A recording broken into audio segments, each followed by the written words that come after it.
People of the verse, and welcome back to the channel. It's the Eradicator, and in this video we will be checking out a tool that was designed by the wonderful people of Star Citizen Leaks. I'll put a link in the description down below if you want to check out this chart, and it basically shows the Star Citizen apocalyptic change comparison tool. This is, of course, by quoting, I think it was John Crew who did say that the changes in 3.14 will be apocalyptic in regards to how completely different the flight model is going to feel for a lot of players, and that is of course because of the capacitors, and it was also a good opportunity for the devs to rework a little bit how ships fly.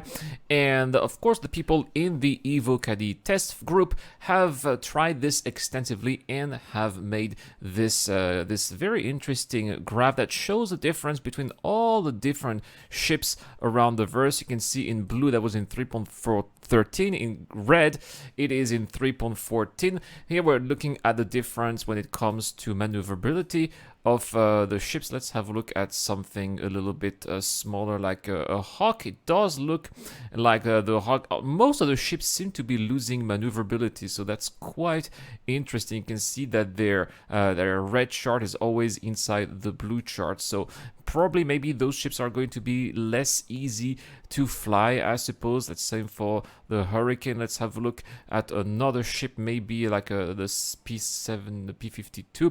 P52 seems like it's going to be a little bit more maneuverable, but at the same time it's also because it's much lighter, so maybe they were going to reflect that. Anyway, we can also compare various ships here to have a different clue of what they are. So let's say, for example, we want to compare a Saber with something a little bit heavy, like a Vanguard, for example, and here we're going to see that in terms of max angular velocity here, the Saber was much more maneuverable than the Vanguard, but it does look like in 3.14 the gap is not as big. Very interesting. Also, you get to check out the difference of capacitors here, and we get to see that, for example, the Vanguard has more capacitor capacity than the Saber, but at the same time it does seem like the regeneration for the Saber is higher than the Vanguard. All of that makes sense, and I'll tell you why after I talk about this month's giveaway, guys, because you know that this month I'm giving away a Tumbril Nova tank.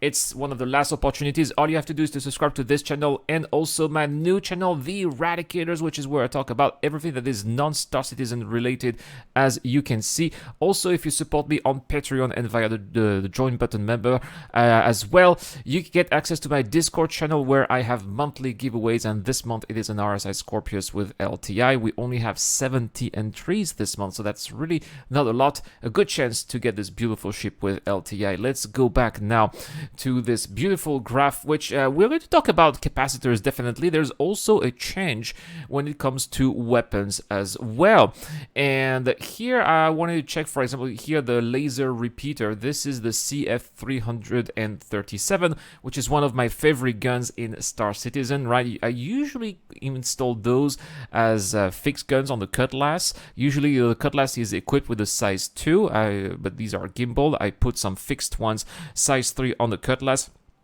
And we get to see that there is quite a major difference here when it comes to those guns. Let's have a look at the range, for example. It had a fantastic range. I loved the range of these guns here.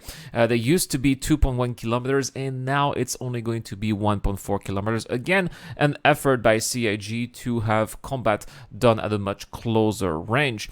Also, look at the speed. However, it does seem like they are going to be firing a little bit faster, which is going to increase the damage per second all the way up to 500 DPS, which is really quite a lot when you have a look at it. This used to be what the Newton repeaters used to do, which used to be the most powerful guns, and I think that by now the CF337 is the most powerful gun there is, at least in EvoCAD. And so they also have this comparison here between the laser repeater size 3 and the Newton repeater size 3, which used to be better, but now you can see that it's not really the case. You can see the difference here. Comparison 3.13, 3.14, 3.14.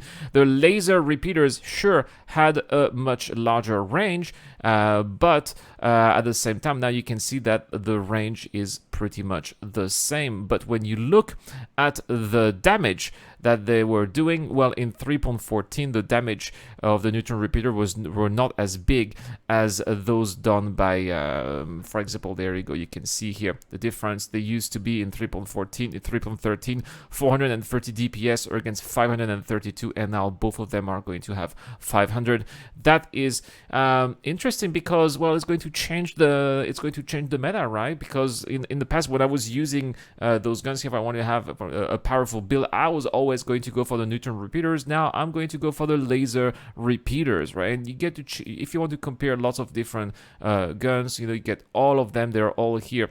All right, in my opinion, this is one of the most interesting chart of this file because they show the capacitor. Now, this is something that I said I will be talking a bit later. This is it, guys. Let's talk capacitors because CIG's developers did say that they want their ships to have specific roles. Some ships are light fighters, some ships are medium fighters, some ships are heavy fighters, some ships are bombers, and I think that the capacitors are going to really reflect those particular roles. Let's have a look at some light fighters, like the Arrow, for example. The Arrow only has a capacitor of 1500 and a capacitor afterburner of 100. The delay after use is 2 seconds here, and the capacitor regeneration per second is 75. Not that much here when we look at the fact that it goes between basically 50 and 100. Now let's have a look at a medium fighter. Now take the Hornet, for example. Let's take the F7A Mark II. We are still at 1500 and we are still at a capacitor of 75. So not that much of a difference. But when we look at a ship like the Vanguard, now the Vanguard heavy fighter, now the capacitor we're talking, look at that, 2500. That means that it is going to take longer if you fire continuously. It is going to take longer for the capacitors to deplete, which is definitely an advantage. Now, there is going to be a drawback to that, is that the capacitor regeneration delay after use is not 2 seconds, but 3 seconds. So it's going to take 3 seconds after you get the capacitor is full for the capacitors to start regenerating. And the regeneration is going to be 50 per second instead of 75 of 100. So you're going to be able to fire for a longer period of time, maybe probably a much longer period of time, but at the same time, it's also going to take longer to regenerate. Let's have a look at more ships. Let's say, for example, something like P-52, right? Like a snub fighter. The P-52 still has also 1500 in terms of capacitor max, 2 seconds of regeneration and 75 regeneration per second.